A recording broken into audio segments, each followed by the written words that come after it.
So this is people doing organic apprenticeships. And I think the reason I think the subject's so important. So essentially, what I'm going to talk about tonight is a philosophy and a systems approach to managing all pests, essentially at once. How to design a system that tries to deal with all the pests in one sort of fluid movement before the season even starts. Doesn't always work. We'll talk about that. And I think that the core thing here is, I think in organic, I think people who don't know that much about organic quite often just think it's no chemicals and that's it. And then they quite like to use lots of, there's various chemicals or natural biological controls you can use within organic certification. But the true philosophy of organic is that you don't rely on inputs to produce vegetables. You try and do it and enhance nature as a tool for protecting and producing your crops. So the way I'm going to do it, I'm going to talk about the whole systems philosophy. And I'm going to run you through this, essentially 5 key principles, and we'll talk about all 5. In between each principle that I talk about, I'll stop for questions on that exact subject. What you'll notice as we go through is I'm not going to spend too much time talking about specific pests. I'm not going to spend 20 minutes on slugs, 20 minutes on aphids. What I think we'll do is, the idea being is I teach about the whole philosophy. And then at the end, when we have a discussion, please do at that point ask about specific pests. And I can give you specific responses, techniques, and management ideas to help with those. So yeah, we'll crack on. So natural pest management. So that is a phrase that's adapted from, it's an international phrase. Phrase is integrated pest management, and it's what most chemical producers now use as a framework for dealing with pests and reducing their pesticide usage. And these are like the UN statements on integrated pest management. I'll just quickly scoot through and sort of emphasize the bits I think are really, really important. So natural pest management is a site-specific strategy for managing pests in the most cost-effective, environmentally sound and socially acceptable way. Now, I would argue that using the latest evidence on using pesticides, definitely, however they're used, the latest research and the effects of spray drift on workers and people who live near fields is not a socially acceptable way of dealing with the pest. It's definitely not environmentally sound. It may be cost effective, but if you can find a way of getting nature to do it for you, that's far more cost effective. Natural pest management is a philosophy. Oh, I can't actually see that bit. I'm going to move so quickly. Yeah, that involves the management of a pest instead of controlling or eradicating a pest. And this is absolutely key. And I'll talk, as we go through the presentation, I'll talk about tolerance a lot. Tolerance is absolutely crucial. At no point are we looking to have a growing area with no pests in it at all. That really isn't the aim of this philosophy. If you have no pests, you have no predators. Then when a pest does turn up, there's nothing to eat it. So therefore, it's a strategy focuses on harnessing inherent strengths within ecosystems and directing the pest populations into acceptable bounds rather than towards eliminating them. This strategy avoids undesirable short-term and long-term ripple effects and will ensure a sustainable future. So that is, the key thing there is resilience. So that really does, you know, especially with climate change, building long-term resilience into systems is really, really important now. And then the last point, natural pest management principles apply to cropping over an extended spatial and temporal scale rather than to individual crops. So you're really looking at your whole farm and developing a system on your whole farm or your whole market garden or your garden or wherever you're doing it. And you're designing a holistic system that addresses multiple problems at once. You're not managing for individual pest species, basically. So what is a pest? This is literally straight out of the English dictionary. An annoying, troublesome, or economically damaging animal or plant. And there's lots of those potentially in horticulture. In horticulture, we're talking about insects, weeds, mammals, mollusks, molds, and disease. They're the main ones. Actually, bear with me. I'm just going to quickly start my timer. It's really important. Start. Keep track of myself. In conventional farming, the definition of a pest is exactly that: anything that isn't the crop. And this is really what's led to an absolute disaster on planet Earth. And that is just huge monocultures where the only living thing in the field is the cash crop.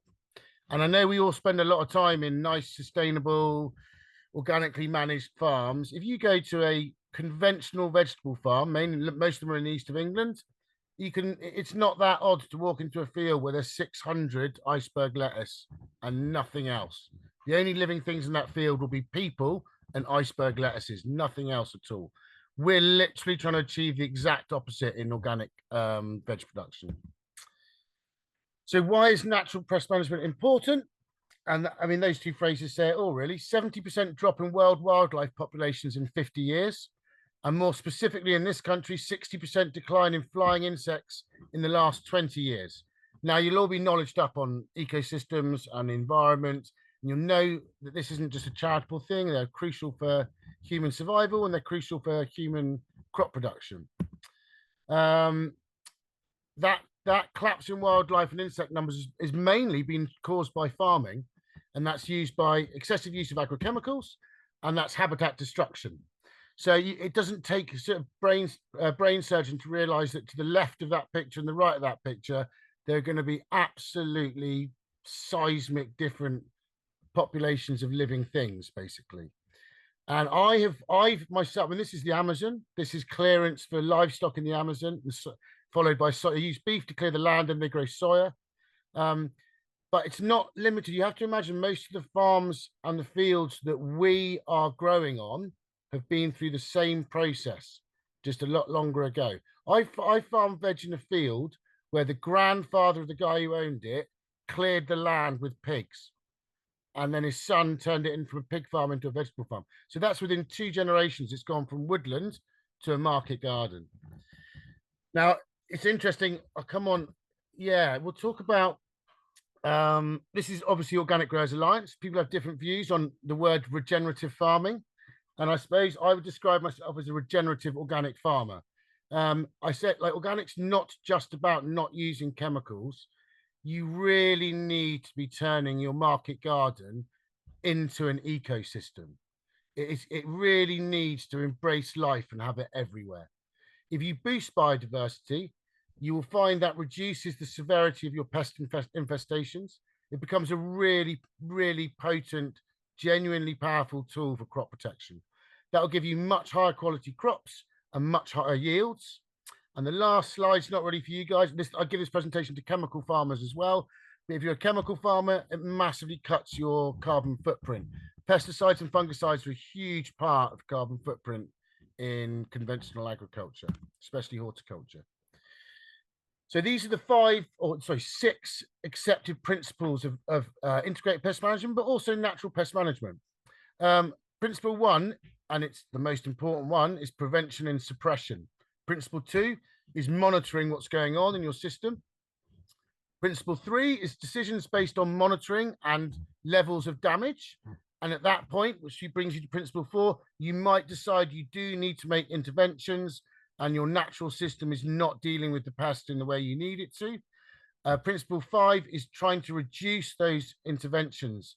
And that is through principle 6, which is evaluation. So you're constantly monitoring over short term and long term and constantly modifying your system to try and do the job you want it to do, which is essentially is about embracing nature and producing good crops whilst doing that.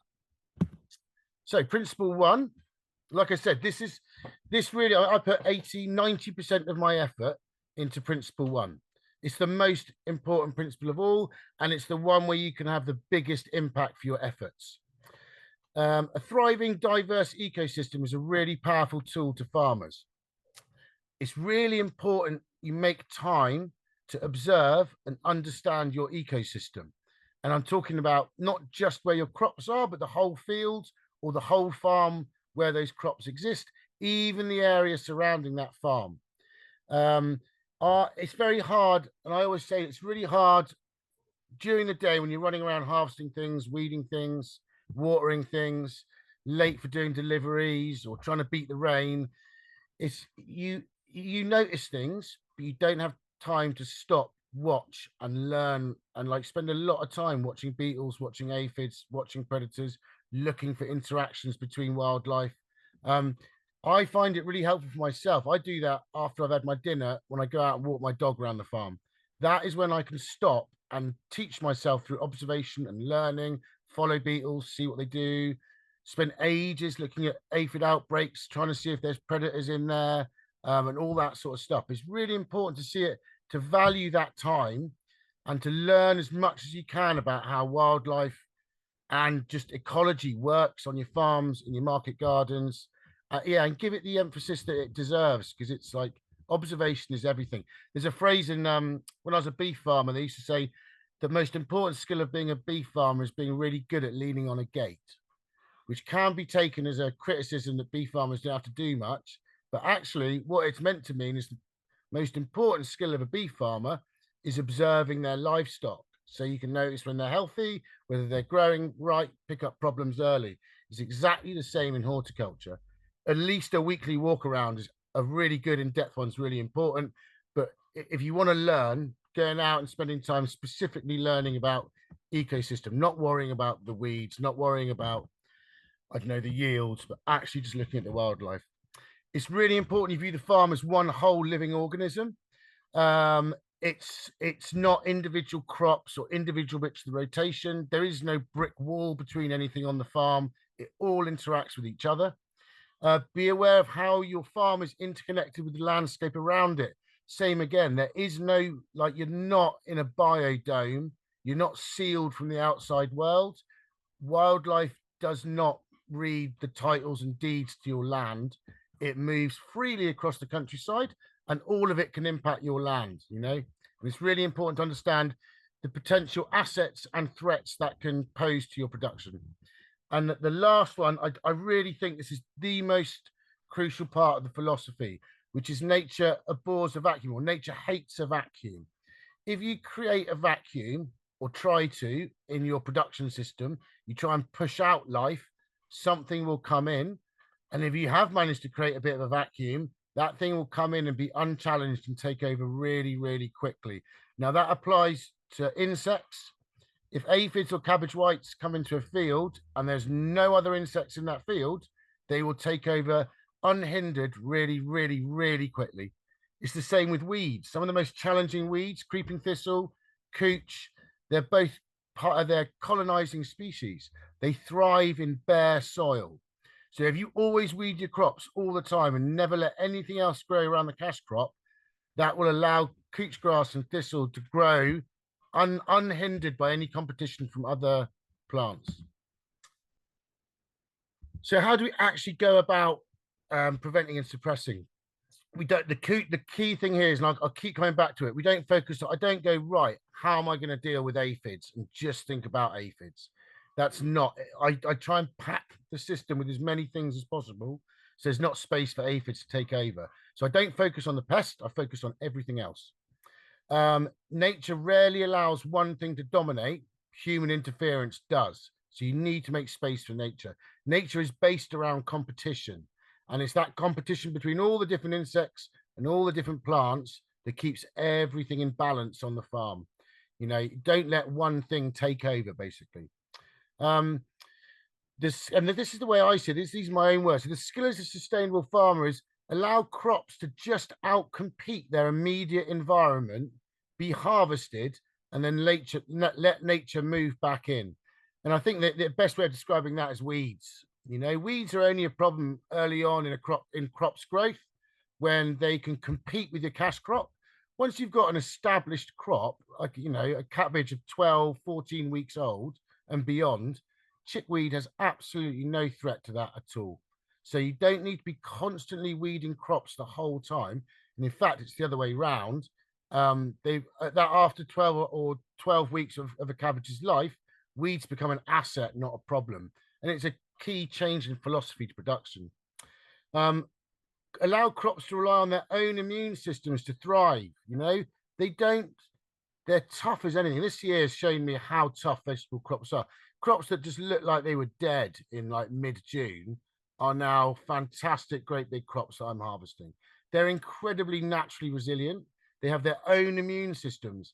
And one of the best things to do is like give your crop everything it needs to be a big, strong, vigorous, healthy crop, and it will do most of the protection itself. Most insect predators will attack weak plants. They won't go for really healthy plants because they have their own immune systems.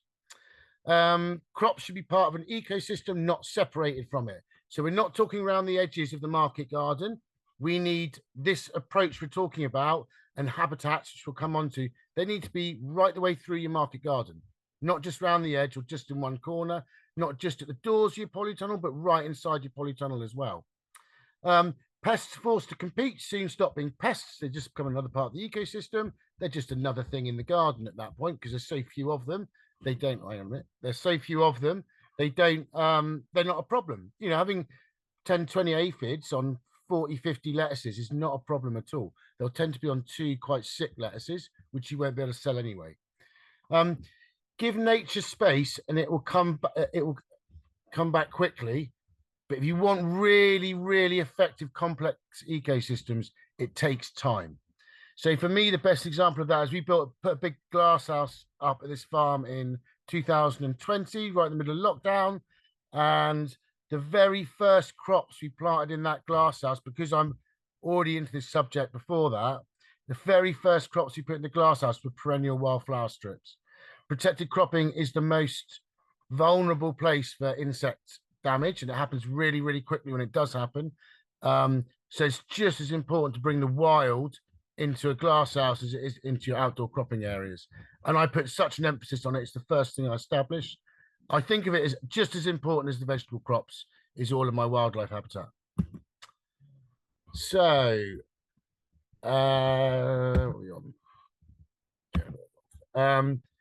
so these are the key. So prevention and suppression, these are the key ways of delivering it. Soil health, habitats, diversity, tolerance, and you're tying it all together to be a seamless, efficient, holistic approach. It shouldn't be having to do lots of little things that make your day longer, harder. Growers' most important currency is time. None of us have enough time.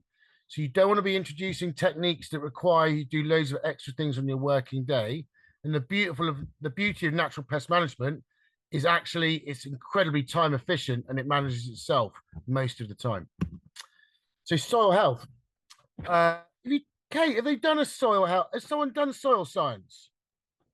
We're having a soil session at the next event at Sutton Community Farm, like a specific soil session. Cool. But otherwise, I think we've just sort of touched on it as in general sort of farm walks and things. I won't, I mean, it's obviously a huge subject. I'm sure you all talk about it wherever you're learning and you're talking about the next events. I won't go into it too much, but from a natural pest management perspective, if you've got a really good, vibrant soil health in your cropping areas, that's going to give you strong competitive crops. It's going to give you crops with strong immune systems. Like I said, they'll defend themselves. Symbiotic soil relationships for defense and nutrients underground. There's as many pests under the ground as there are on the ground or in the air. We just don't see them. There's loads and loads of soil-borne diseases. There's loads and loads of soil-borne pests, things like cutworms, leather jackets, wireworm. Soil health packed with life. It's just like the weeds wanting to move into bare ground. If you have unhealthy soil with not much living in it, then pests can come in unchallenged and attack your plants.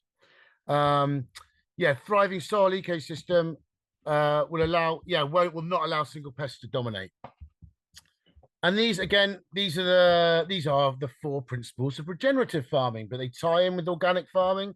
I believe there is good regenerative farming and it works in symbiosis with organic farming. So limit disturbance of the soil, preserve structure, maintain fungal networks, and that will limit your carbon release. Keep your soil covered at all times. It will look after your valuable resources from soil erosion, constantly adding organic matter, and it will provide cover crops are really important. I'll come on to this later on. They provide habitat both above and below ground. They are an amazing mobile tool for managing insect predators, beetles, things like that. They're really, really important.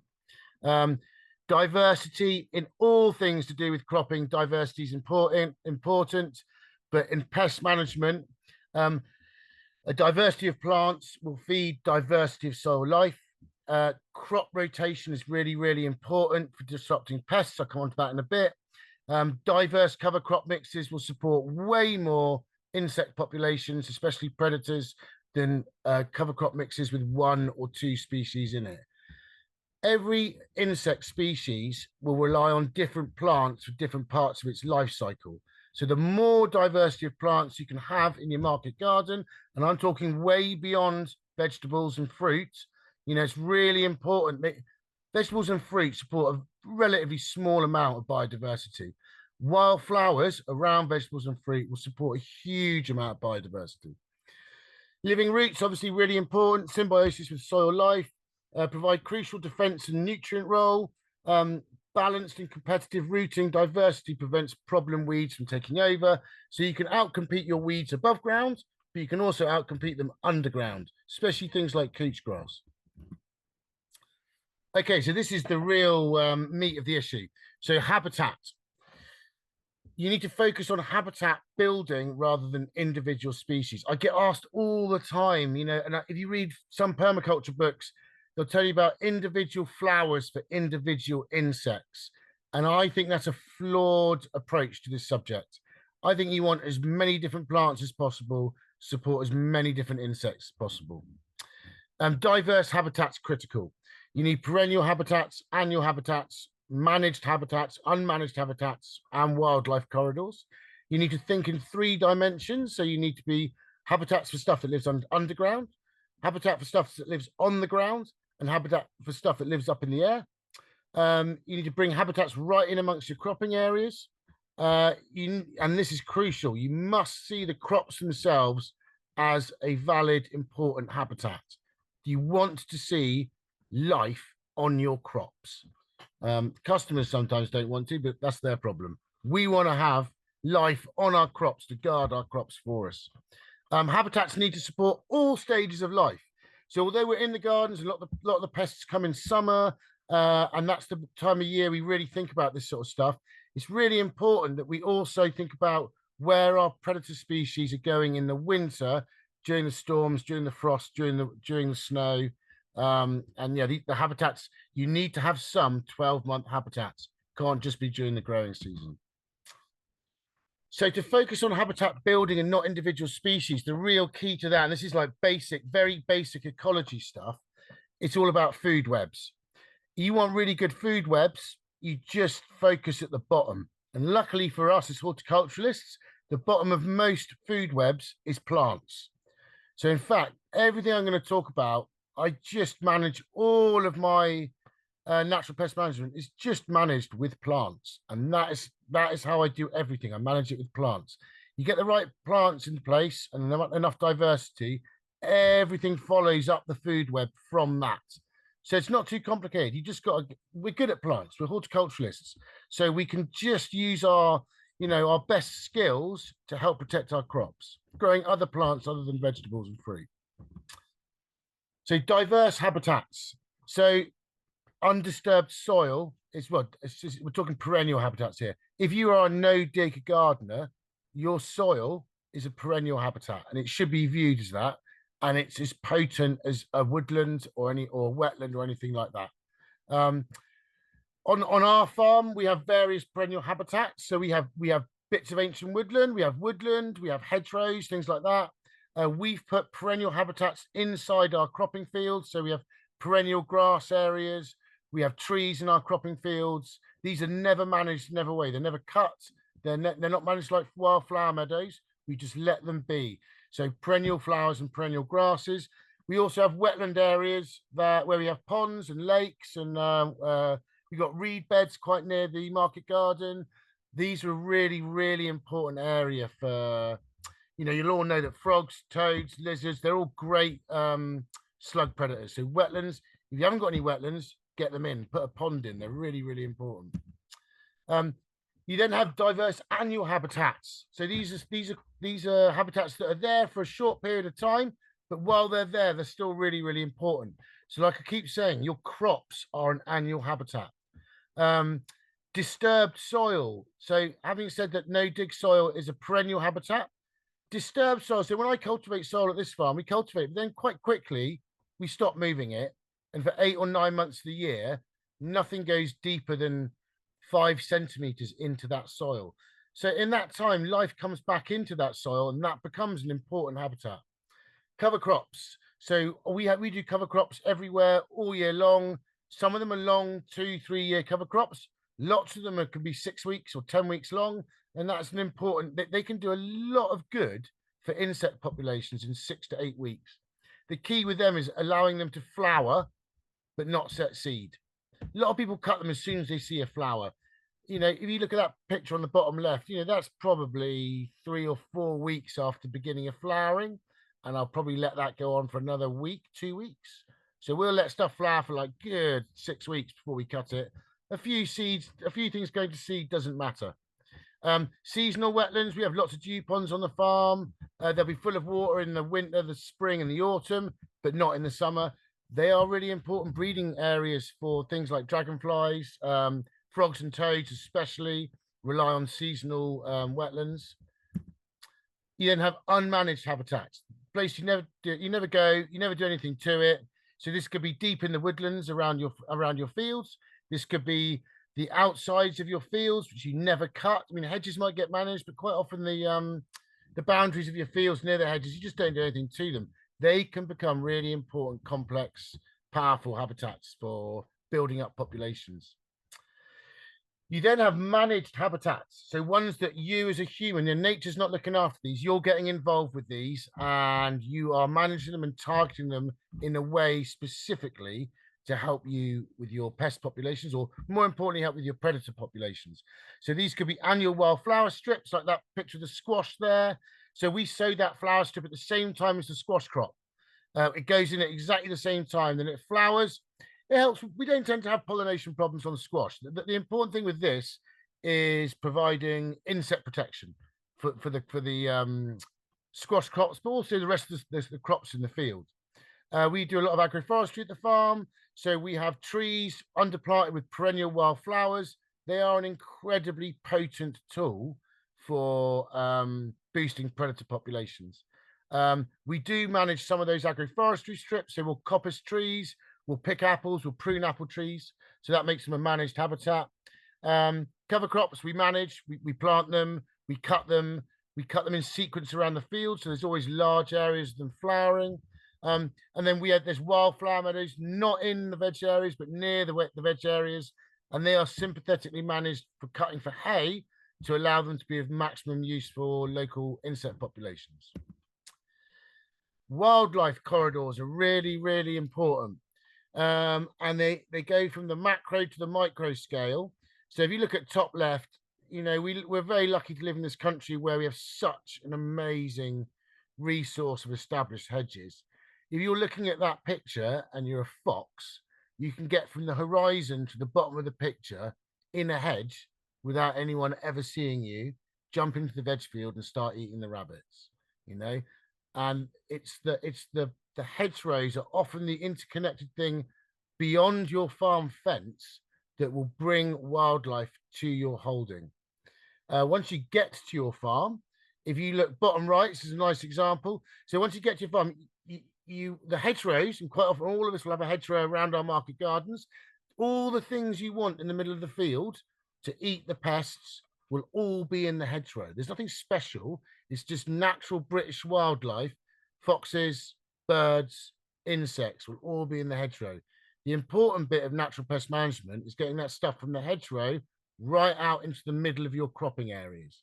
And this is where things like beetle banks, and that is just tussocky grasses, the best management tool for slugs.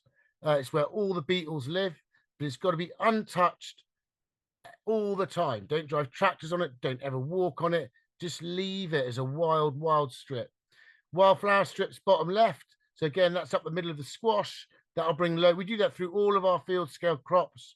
And that's the way we manage aphids in a big way. And it'll bring all the predatory insects from the outside of the field right into the middles of the field. And then this is a bottom right, is actually a picture of Wakelands agroforestry. Now, if you imagine you've got some insect predator or mammal predator that lives in that woodland at the back of the picture, and that field didn't have agroforestry in it, there's not much tempting those animals out into the middle of the field. Take, say, it's blue tits nesting in the woods. One of the biggest predators are cabbage white caterpillars. Those blue tits will naturally move from that woodland down those agroforestry strips into the middle of the field and surround your vegetable crops and fly over your vegetable crops and eat all your caterpillars. So like I said, it's really important to think in 3D. You know, there's pests underground, ground level, crop level, and up in the air. And you need to be thinking about habitats and your cropping areas in a 3D way. You know, underground, there's all sorts of things fighting each other, fungus fighting nematodes and all sorts going underground. At ground level, we're talking beetles. Beetles will eat slugs, slug eggs. They'll even climb up plants and eat aphids. At plant level, again, we're talking aphids there. You know, that's the aphids and caterpillars are at plant level.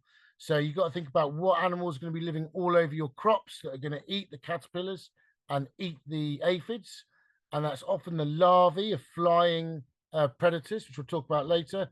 And then above your crops, do not underestimate how important birds and at nighttime bats are for protecting your crops from insect predators.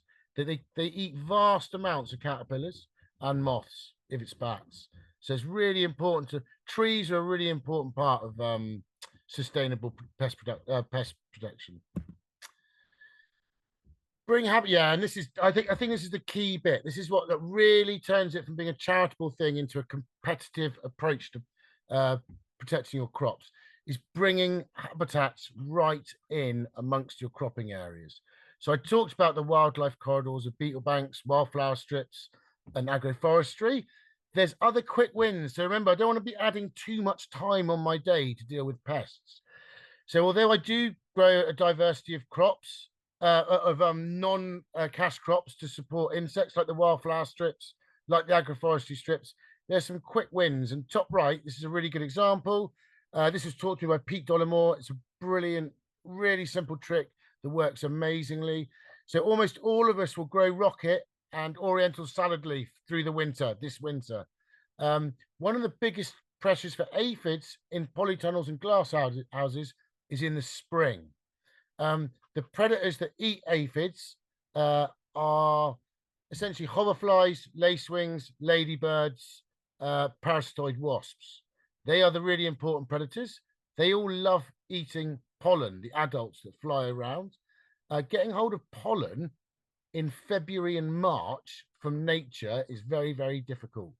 However, when your rockets, when any of your brassica salads finish at the end of the season, what a lot of people do will pull the whole lot out as soon as they bolt and start flowering. You might keep a few for salads, flowers, but you need to be thinking different philosophy. You need to be thinking, wow, flowers, that's feeding my predators.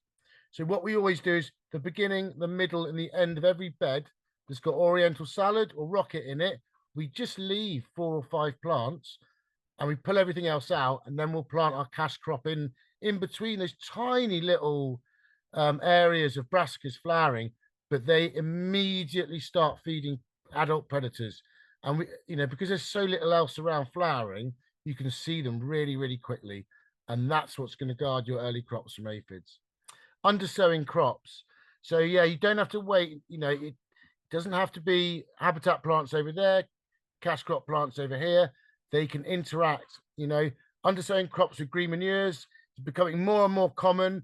It provides the most amazing habitat. When that crop, if it's you undersow with white clover and trefoil, that again provides pollen to huge amounts of predatory insect adults. But also the ground cover is fantastic for beetles. And you just have beetles roaming all over your vegetable areas where you're undersowed, and they'll be eating up slugs and slugheads and keeping those populations well under control. If you can't, I've not done a lot of my undersowing this year because we were struggling to keep the cash crops alive with water. I didn't want to add things on my watering list. So actually, I've got a nice undermanaged, an understory chickweed under a lot of my brassicas. It does exactly the same thing as undersowing of trefoil and clover. It looks after the soil. It provides habitat. It flowers. It feeds flying insects. So yeah, they're all relevant tools and quick wins. must see the crop as a habitat. So I've got a really nice example of this. So there's at either end of our growing season, there's two really important crops that boost ladybird populations in a massive way. The first one is Russian kale in late winter, early spring. So we actually design our crop planning and our rotations that we can leave Russian kale in until kind of April and May. What that means is we crop it as kale. Normally we crop our Russian kale quite late. We crop it as kale, and then we allow it to go to flower. We actually crop the shoots just like purple sprout and broccoli, and we sell them for ages. But eventually it grows part, the day's lengthen, it gets sunny, and it really starts flowering. We stop selling it, but we leave it there for another month. What happens is it gets covered every year in grey aphid, absolutely covered. And then after about 3 weeks of the aphids building in like huge numbers, we suddenly see loads of ladybirds turn up. The ladybirds start eating all the aphids. That gives them the energy to lay eggs. They lay eggs. We then get loads of larvae come out and start eating loads and loads of the aphids. All those larvae then eat enough aphids that they're able to pupate into adults, and we'll probably get 2 or 3 cycles of adult and larvae on that kale crop, and then eventually I'll have to get rid of it because I've got to grow another crop in there. Leeks, we go after Russian kale. When I go in and top that field, all the ladybirds take off and they disperse all over our vegetable areas. So we've just had this huge breeding event of ladybirds that we've had to do nothing for. We haven't had to buy them in. Nature just does it for you. So right at the beginning of the year, we breed up our nature breeds up our ladybird populations every year in a natural way. Then in the autumn, at the end of the year, a similar thing but different importance happens on our sweet corn crop, which is what this picture is. So we will finish cropping outdoor sweet corn, like the last succession we do, normally around about end of September, early October. And as the winter comes in, the days shorten. We've taken all the cobs off the plants. The plant has finished its life cycle, so its natural immunity and defenses drop, and it starts to tire and essentially die slowly.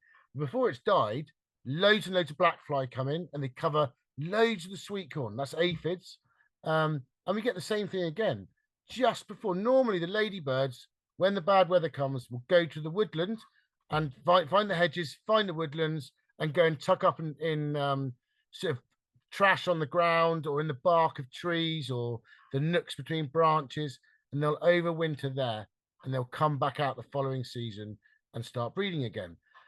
On the sweet corn, what we get is we get another huge breeding event. So just argument's sake, just say we have 5,000 ladybird heading for the woodland, and in the autumn they come across a sweet corn crop. They stop there and they go through 2 more cycles of having babies, and then those larvae themselves breeding, and that can easily quadruple our ladybird population. Right at the end of the season, they go to the woodland, spend the winter there. We've got way more to come back out in the spring to protect our crops in the spring. So it's those ladybirds that go back onto the Russian kale. So that's a really good example of how crops, it's both the cash crops while they're growing, but it's also when they're finished.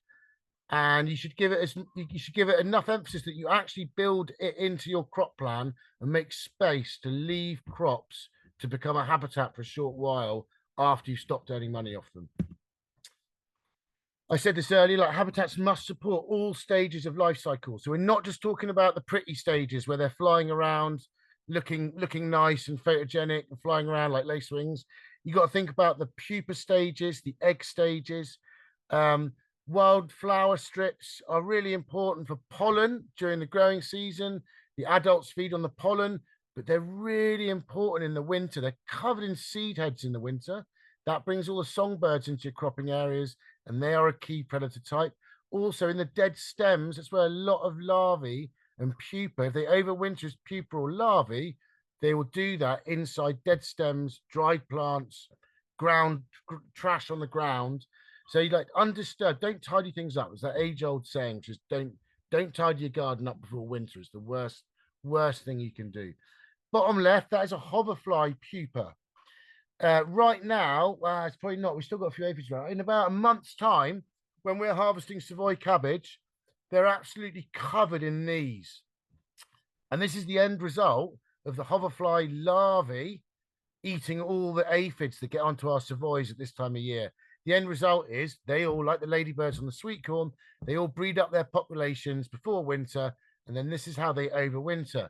So for me, once I've harvested a Savoy cabbage and I leave a few leaves behind, the bottom leaves, I still see that as a really important tool. They're covered in these pupa. So I'll try and leave that there until the spring where these will hatch out and I'll have hoverflies everywhere all over my garden, just like the ladybirds on the Russian kale. Okay, diversity. We all know, as market gardeners, one thing we don't do is grow monocrops. We all grow lots and lots of different vegetables. And it's pretty obvious. If you've got a 5-acre field and the only thing in there is brassicas and a cabbage white butterfly flies in the field, it's going to have an absolute field day. The only thing it can land on is brassicas. So you're going to have a lot of problem with cabbage white. If a cabbage white butterfly flies into a field and there's 16, 17, 20, 30, 40 different kinds of vegetables in there and just a few brassicas, it's going to take that cabbage white butterfly much longer to find those brassicas and start doing damage to it. I've talked a lot already about the importance of diversity of plants. So not just your cash crops, but any cover crop mixes, any wildflower areas, anywhere you can cram in a huge diversity of plants will support a huge diversity of life. Crop rotation is so important for pest protection. Most crop pests, not all of them, most of them are crop family specific. So you'll get a load of pests that are to do with Solanaceae, you'll get a load of pests that are just to do with Brassica, you'll get a load of pests that are just to do with alliums, and so on. If you move your crops every single year, you will have a huge effect on managing those crop specific pests. It's an absolutely key part of being an organic grower is crop rotation. So it should be, for me, it's the foundation of everything I do on the farm. All the different tricks and tools and techniques I use, I blend them all together with crop rotation as the skeleton for doing that. And diversity of land use is really, really important. I have to say, this is something that I'm not good on. I'd like to be better on. There's livestock on the farm. We could be integrating it with our veg production. It's kind of historical that it hasn't happened. The one thing to be careful if you're going to integrate livestock is make sure that you as the grower and the livestock farmer are on the same page about what you're trying to achieve. I have sometimes grazed green manures with sheep and they've wanted every bit of grass possible out of the field and I've just wanted it lightly grazed, which are very different things. So sometimes it's better if you can manage it, but we've always talked about not having enough time to do that. But yeah, livestock bring a whole different kind of diversity onto your farm that can't be brought on without diversity. So dung beetles are a classic example. Tolerance. So it's really important in life in general, I believe. It's really important if you're a parent, but it's particularly important if you're for pest management. I said it at the beginning, no pest, no predator. And then if a pest turns up, there's nothing to eat that pest. So you really are looking to, you shouldn't freak out when you see aphids on a crop. You almost want to be seeing them because you then, in small amounts, because then you know there is a food source to keep predators close by at all times. I put a little furry mammal up there, top right. Key indicator of a healthy ecosystem is small mammal populations. That's what ecologists will look for as a key indicator. Same time, they're complete pain for me as a grower. They eat loads of seed. They try and eat my peppers. They try and eat aubergines. They chew off the bottom of cucumbers. So they cause lots of problems, but we find ways of protecting our crops from that damage, knowing that if we have loads of mammals, we're doing something right because it's a really healthy ecosystem. Slugs are the same. If you put slug pellets down every single time you put a young crop out, and you never will, but if you attempt to eradicate every slug on your farm, you will have no beetles on your farm. Then when you have a really, really wet year and there are slugs everywhere, the only thing you can rely on then is slug pellets. And that is not part of the core organic philosophy. Caterpillars are the same. So we have fantastic predator populations for cabbage white. We don't mesh any of our crops for cabbage white butterfly. What we see, and I'll talk a bit more later on, I get loads of cabbage whites and small whites on my brassicas. They're there for a bit, they feed for a bit, and then they all get predated. And if I go and walk around my crops now, you can see where the damage was, but the plants have grown right through it and are performing really, really well. So it's a moment in time. And if I go out there and spray it with bacillus or something like that, I'll have killed all the predators on that crop. And then I might get a second round of damage. As it is for me, cabbage white is a moment in time in the season that comes and goes every year and doesn't have a commercial impact for me. And then it's really important that you tie this all together, and that everything I've talked about habitat building, you need to be doing it everywhere you can possibly fit it in. So you need to be doing it inside your protected cropping, around the outside of your protected cropping. You need to be doing it next to your hedges. You need to be doing it along either side of footpaths. You need to be doing it around your tea shed. You essentially want to rewild the whole farm apart from the cash crop area, which you need to slightly rewild, is the way I would describe it. Okay, Kate, that is the end of first section. Cool. So that is prevention and suppression. So I don't know if there's any questions there. Are there any? There's none in the chat at the moment. Does anyone have any specific questions about that, or should we move? We've still got just over half an hour in total, so okay, no one's putting their hand up, so I think we just crack on then, if that's all right. Okay, cool. Okay, so the next bit is monitoring what's going on. So you've packed your market garden with loads of habitats. You're doing everything you can to welcome wildlife in. You know, you've been doing this for a few years, so you've got some good populations around. The next important part of the process is monitoring what's going on, and that involves identification skills, learning about forecasting, visual monitoring, physical monitoring, and chemical monitoring. So as far as identification, you need to be able to identify what a healthy soil looks like. You need to become an amateur ecologist and know what healthy habitats look like. As a good grower, you should know what healthy crops look like, but you get better and better at that, you know, with every year that goes past as a grower. That comes with experience. You need to identify different plants, you know, weeds. Like I said, weeds are weeds one moment, not the next. You need to be able to identify lots of different animals, so birds, mammals, their droppings, their hair caught on barbed wire fences. You need to become an amateur tracker, essentially. And then you need to be able to identify loads of fungi. So that's good fungi and bad fungi. It's a huge subject, fungi. And the way I do all of these things, in reality, and I think most growers will say the same, is that you don't learn everything all at once. You learn about these things as and when you come across them. So you learn about unhealthy soil when you make a mistake and you cultivate wet ground, or you have to drive through a part of the field in a flood and you see the compaction there for years to come. With something like fungi, the big one for me is things like mildew. You know, I used to only ever get powdery mildew. Then I moved here and we started getting a lot of downy mildew at this farm where I work now. And I only learned about that when it started happening to me. These things come up and you identify. The internet's an amazing tool. It takes you 30 seconds to identify these things now. Although part of the process is always thinking that you have every tomato disease known to mankind. And eventually you just learn it doesn't matter what disease it is. There's not much you can do in organic other than water it and feed it. You need to understand life cycles and interactions. This is really important. I'll give you a little example with these 4 animals that, again, you become an amateur tracker and an amateur ecologist. So with deer, and I learned this at the last farm I worked, the community farm near Bristol. I got taught this by this guy, and he goes, the most deer, they tend to stay in the same parts. You know, they like to be safe, basically, especially deer with young. There's a key moment in the year where you get loads of veg damage from deer, and that's around about May when the first silage cut happens in the country.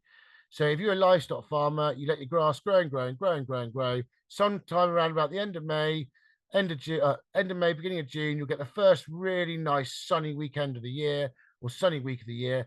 And about 60–70% of the grassland in the UK gets cut for silage. What that means is all the nice fields where the deer have been hanging out with their young at that time of year, because they got very young, they got their young with them at that time of year, they suddenly don't have anywhere to hide, and they run around the countryside finding somewhere new to hide. And that is when they come across your 1,000 little gem and bite the middle out of every single one. So now I know that if I have veg in a vulnerable place near a woodland or near a big silage field, I know to put meshes on those crops if they're vulnerable crops at that time of year. Pigeons. So pigeons for us, they'll eat our brassicas early in the year when there's not much else around for them to eat. And the only thing we use meshes for on brassicas is pigeon damage. As soon as the brassicas get to 6 leaves big and we get lots of brassicas in the field, the meshes come off to allow the predators to get in. We find pigeons disappear from our fields from about end of June, early July, when the combines start rolling. They just disappear from the veg fields and they go and eat all the grain that spills out the combines. And then they don't come back to our veg fields really until the weather gets really wet or really cold. Then we'll see them coming back. They might start eating kales, purple sprout, and broccoli after Christmas. And then we might put the meshes back on.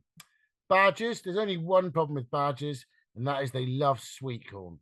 So basically, if you've got badgers or your sweet corn's near a woodland, it's pretty simple. It's just about timing. You just need, before your sweet corn is ripe, you put an electric fence around it, and the badgers won't eat your sweet corn.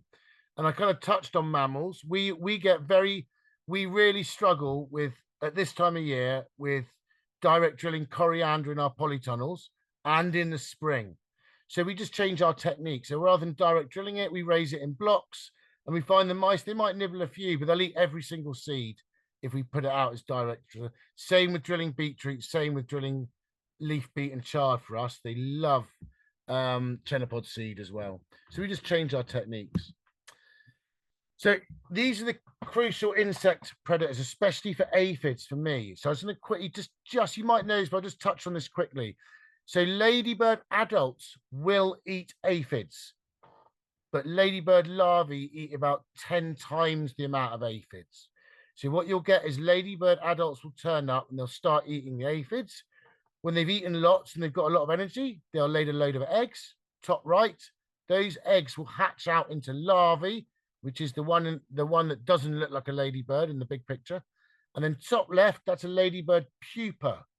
And that is the larvae pupating into the adult. But it's the larvae we want. They're the most important ones. If a ladybird adult can't find aphids to eat, it will eat pollen. Pollen is high in protein. So all these wildflowers become a really important tool at that point. Lacewing, which is top right, another amazing aphid predator, but it's not the adult that's the predator. It's the larvae, bottom right of that picture of the lacewing. They eat loads and loads of aphids.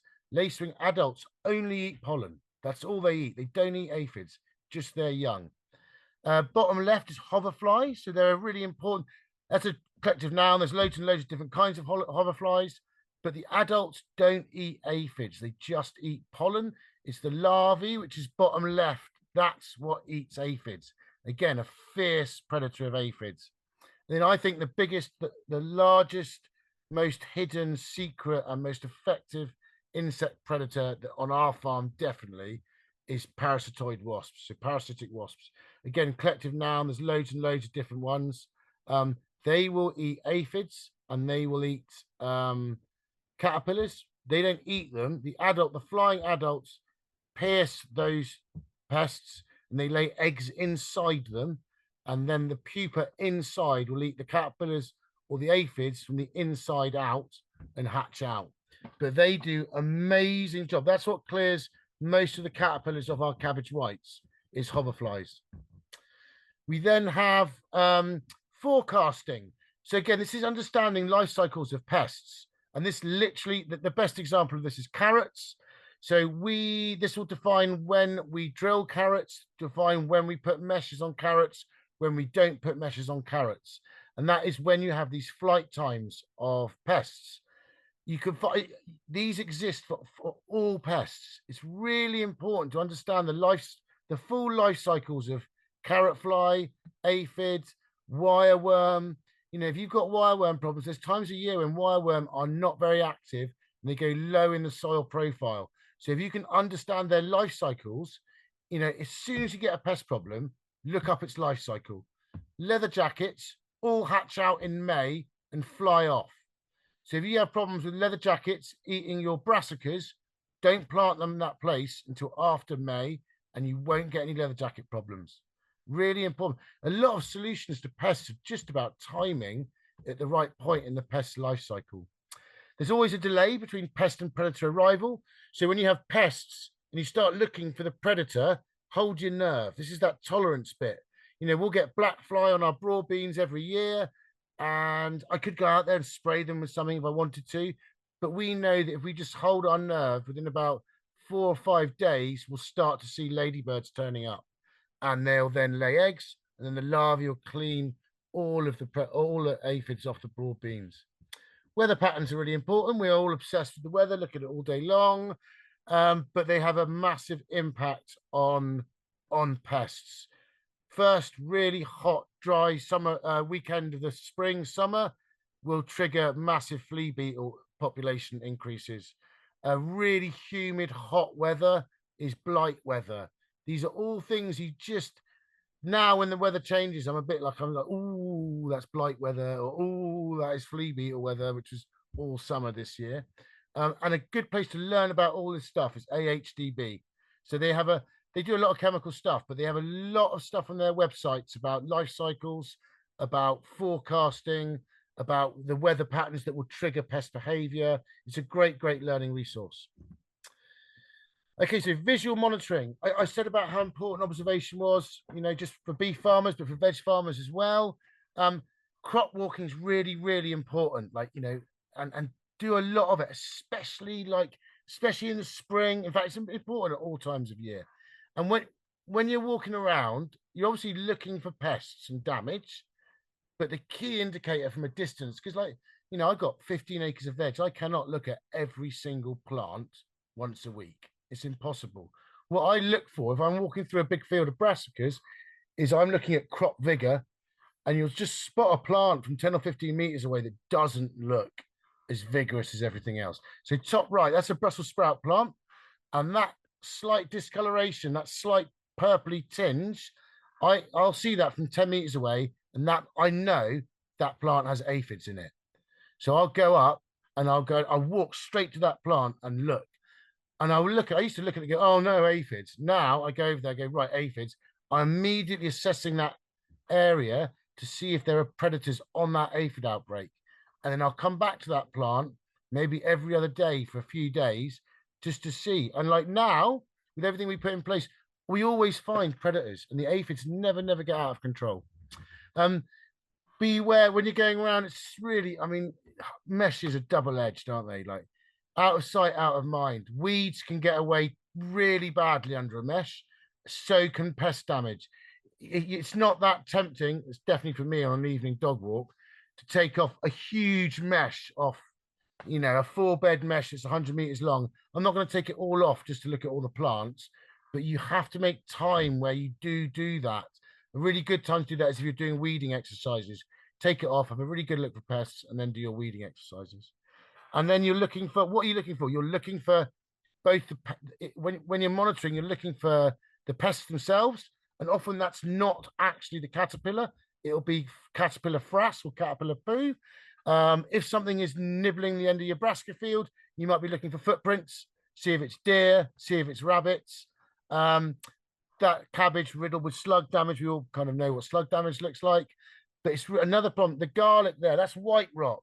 And the reason I put that photo in there is it's really important to don't be scared. If you're growing 100 lettuce and a few of them are looking weird, don't be scared to pull it up and look at the roots. Loads of pests are underground. It's really important if you're going to do an intervention, it's important to be able to tell what the problem is, and looking at the roots of a plant is a really important part of that. There's physical monitoring methods, so pit trapping for beetles, digging soil pits for soil health. If you think you might have wireworm before the autumn, before you grow anything there, plant a potato in the ground, mark it with a marker, go and check it every week. If you've got wireworm, they will be drawn to the potato. So if you're taking on a new field and you want to know if there's wireworm there, go and stick a potato in the ground in the autumn and see how many wireworm are in it. And then if you use trap crops, you can just monitor those. So if you grow a lot of mustard, for example, as a green manure, you'll soon know when flea beetle is going to turn up because the mustard will be covered in it first. There's chemical monitoring as well. So you can use pheromone traps. This is much more common in fruit growing, really. But yeah, for things like plum moth and things like that, you can put out pheromone traps and that can indicate different parts of the life cycle. Soil testing is obviously a really good example of chemical monitoring. You can monitor the chemistry in your soil, whether you've got healthy soil. Leaf sampling is expensive, but we've had a few problems with tomatoes here with verticillium wilt, and we didn't know that until we did leaf sampling, and now we definitely know that's what it was.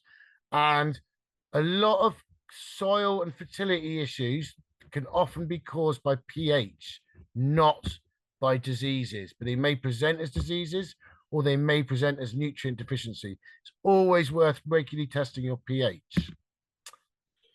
Okay, so having done all that, we now do essentially it's deciding whether to intervene in your system and take over from nature. So you got to remember patience and tolerance. Crops need to be a habitat. Damage thresholds or acceptable thresholds of damage are very specific to routes to market. You need to understand how damage will progress and act accordingly. You need a route to market for grade out as a key part of organic systems, and have a plan ready for interventions. Prevention is better than cure, though. So yeah, I've talked a lot about patience and tolerance. You know, you've got to let nature do its thing and tolerate some levels of pest. Damage threshold. So this is totally individual to different holdings and different customer bases, different routes to market. If you are supplying a 5-star restaurant, they're not going to accept rocket that looks like that in top left. If that is the leaves on your radish and you are CSA, that's totally acceptable, basically. If you are supplying a CSA with potatoes and you have a bit of scab on your potatoes, it's not a problem at all. If you're supplying a 5-star restaurant, they want potatoes absolutely perfect. They don't want scab on the potatoes. Carrots, again, and it goes on. Carrots are exactly the same. If it's wonky, although it's not so much pests, it sort of demonstrates the point. If you have wonky, funny split carrots like those in the picture, a supermarket would grade out every single one of those carrots. My customers would probably buy the carrot in the middle, the carrot on the right, and the carrot second from the left. 3 out of 5. So we all know what our customers will accept. And then it's also about damage progression. So I know if I've got my main crop carrot seedlings, and that's about a half hectare of carrots, are at that stage of bottom right photo, and I see like monumental rainstorms on the forecast, I will go out and slug pellet my crop. Because in one night with torrential rain for like or a weekend with torrential rain, I could lose 80% of my carrot crop to slugs in those sorts of weather conditions.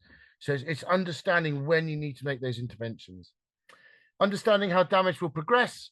So those aphids on cucumbers, top left, again, I would be monitoring that. I would be, if I had that level of aphids on a cucumber plant, I would be about to make an intervention. So I would go in there. For me, that would be a physical water spray, and I'd spray those off. Or if it was just one plant that looked like that, I might pull that plant and take it out if I saw no predators on those leaves. Top right, so that's spider mite.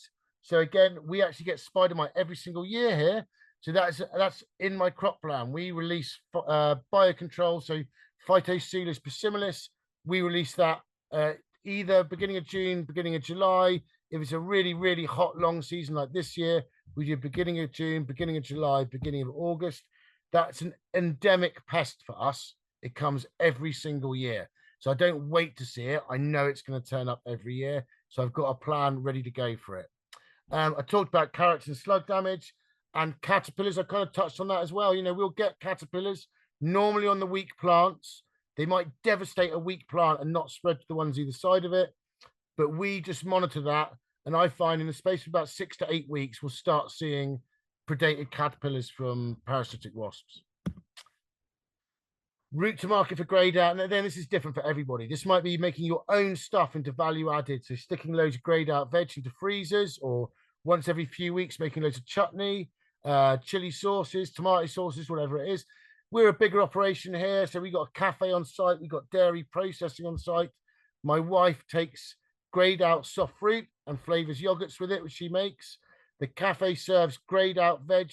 In fact, we make more money off grade out spinach than we do off grade A spinach in the cafe. And we do lots and lots of ready meals. And that helps us manage perishable produce, basically. Even if it's grade A produce, if it goes over, because we haven't sold enough of it quickly enough, we can make it into value added. But there's lots of examples for that for different scales of business. Have a plan ready for interventions. We should, Jean-Martin Fortier talks about this, and he's really right. I think like the scale of production we're at, we can do anything we want quickly. You know, once you've got 100 acres, you can't make quick interventions or quickly go and put fleece on stuff because there's an unforecast frost. At our level, we can make interventions quickly, but it's knowing what intervention options you have. So that might be things like garlic spray, it might be slug pellets, it might be biocontrols, even irrigation I see as an intervention. It's a good way of warding off flea beetle, but you should foresee the problems and know what you're going to do and know how long it takes to order it, if it's a biocontrol or something, or it's garlic spray or something like that. But you need to have a plan ready, and that you should have that in your mind in February. You shouldn't be trying to react and look it up when it happens mid-season, especially if it's something that happens every year. It should be a part of the crop plan.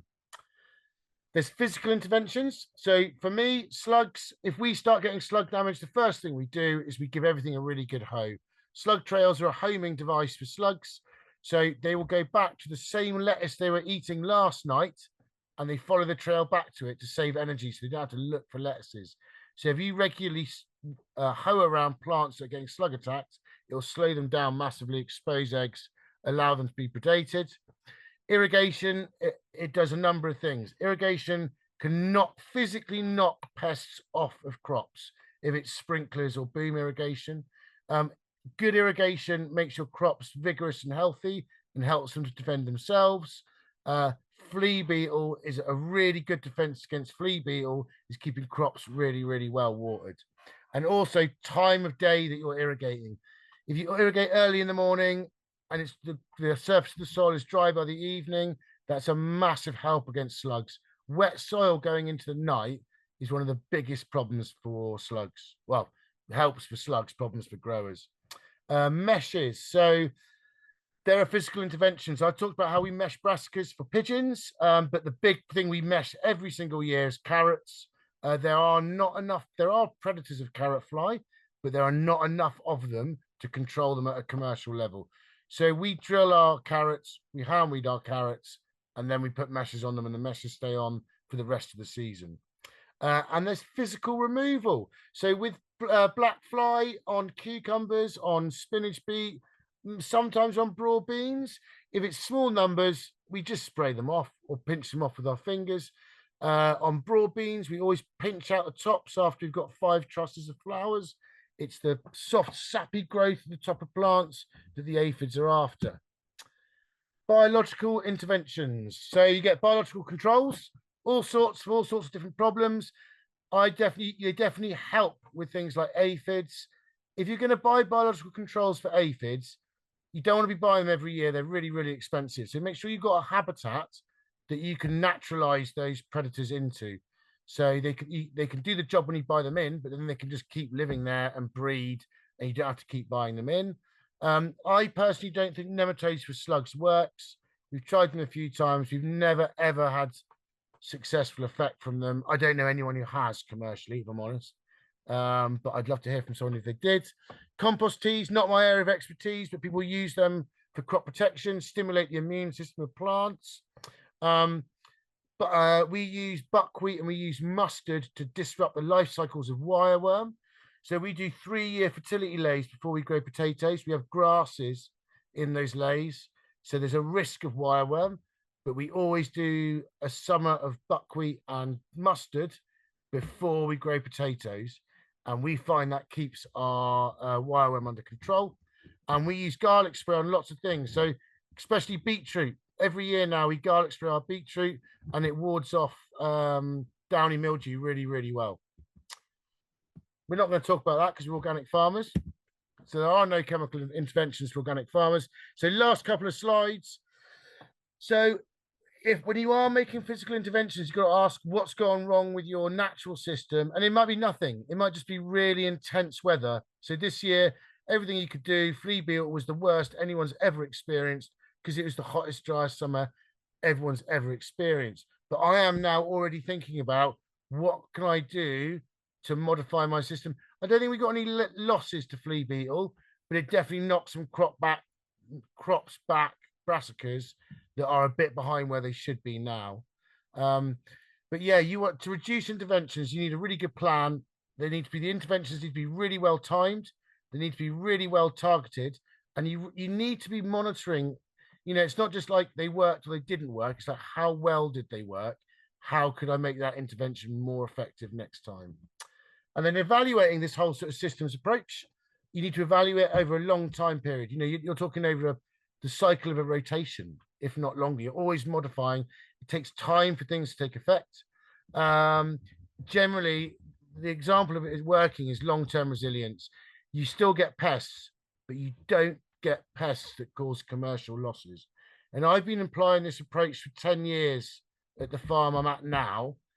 And it's very, very rare for us that we lose crops to pests now. And we've had all the different kinds of weather, really. And I just emphasize, like, biodiversity is not charitable exercise. It should be, if you're assessing your system and there's wildlife everywhere but no cash crops, that's not a good system. It needs to be financially competitive as well as charitable to biodiversity. And it's all about whole farm health. So the whole farm, not just the cropping areas.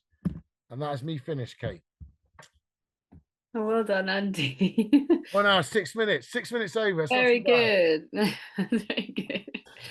Thank you for that. That was really cool. I like the emphasis on timing. I remember, I can't remember, people have told me in the past, the difference between a good farmer and a bad farmer is 2 weeks. That's totally true. Totally true, yeah. And also the noticing. So one thing I've noticed in my fields is, even just quite recently, is the amount of chamomile. So we have quite a lot of wild chamomile that will just pop up as a very early weed. And I did try growing some in a tunnel just to see, if I could sell some as tea or whatever. But there's chamomile everywhere, and the aphid for us goes on the chamomile first. Yeah, lovely. And now it's like, we are well into the chamomile because it's an early food source. So as well as nice flowers. Yeah. So yeah, that was really, really interesting. Thank you very much. Does anyone have any comments or questions for Andy while we have him? This, very knowledgeable fount of wisdom. I like the note about garlic spray for downy mildew. That's interesting. We always get it this time of year on our chard, or some of our chard. As soon as the wet, cooler weather moves in, we find in the spring. We get it on bunch beetroot. We do bunch beetroot in blocks because the mice like eating the seed, so we don't direct drill the first crops in the polytunnels. But we'll give it a spray in the prop tunnel before we plant it out, and then one more spray kind of halfway through its life, and that manages it. Do you make it yourself or do you buy it? We used to buy it, and then we looked at the recipe. It's so easy. So I was like, can't be, it's quite expensive to buy. So we make it ourselves now. Yeah, make it and use it straight away. Basically, we also use it on courgettes for powdery mildew as well. What's your recipe for what you make yourself? It's pretty much smash up lots of garlic, steep it in water, and we add a tiny bit of e-cover or similar, and that's it. Basically, and we just steep it overnight. Let it just, and then we filter the garlic out and just spray the liquid on the plants. You need the detergent element because that's what it's what soft soap used to be. Used to use soft soap on aphid, and it's to get in there. What's it called? Spiracles. You need some sort of detergent to break down that barrier and allow whatever the spray is to penetrate the pest. I think with molds as well, it helps. The soap helps it stick to the plant, so it doesn't all just run off straight away. Depending on what you're using it for. But yeah. Yeah, we might have to ask you to put that recipe in a future organic grower, I reckon. I will, yeah. Yeah, it's surprisingly simple. Yeah. In fact, it was horrific to think how much money I'd spent on it before I discovered the very simple recipe. Yeah. We quite often just we take like when we buy in garlic sets, we take all the tiny ones because we get quite often like 10-15% of the garlic sets we buy in are not worth planting, and we'll use all that to make garlic spray. What's the ratio of ecover that you put in? Tiny. To be honest, we do it all by eye. So I think it's 10 to 1. I'll tell you what, I'll look it up. I look it up every time. There's too many things to remember. That's the problem. So I'll share it with Kate, and Kate can share it with all of you guys.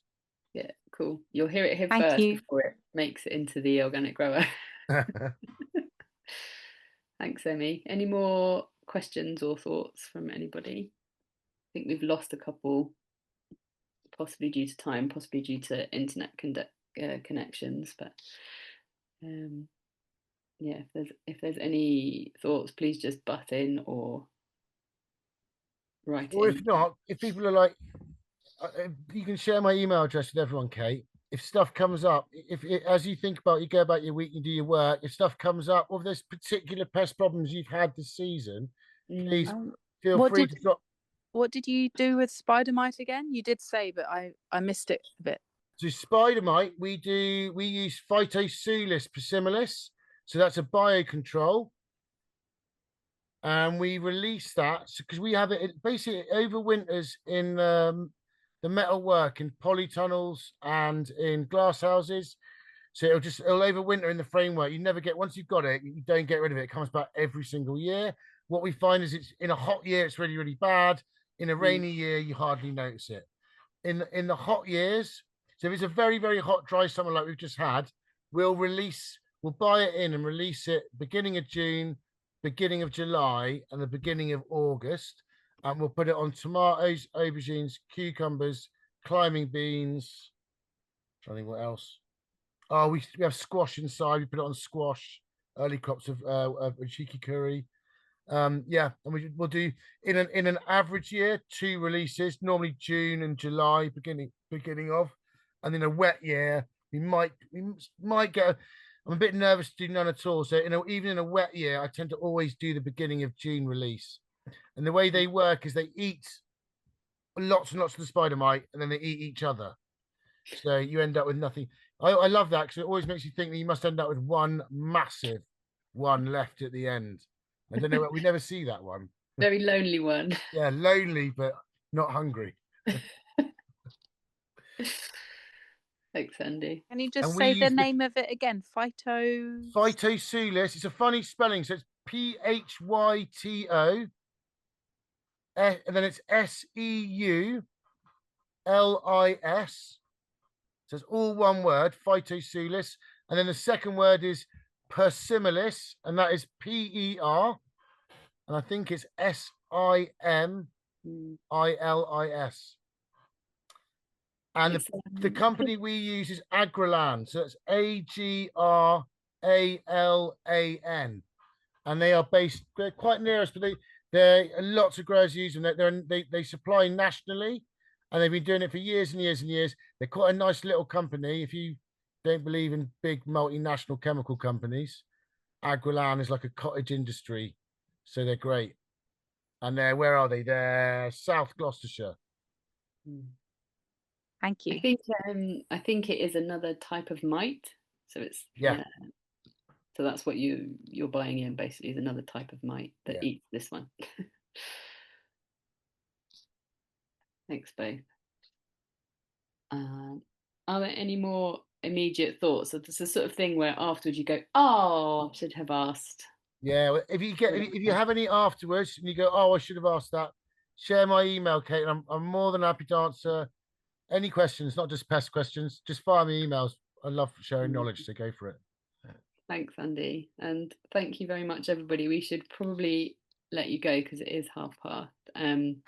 But really massive thank you for giving up your time this evening. All right. Good luck with being growers, everybody. I have to kind of say that was a hell of an intense year. So if that was your first year, don't give up yet. There are easier seasons.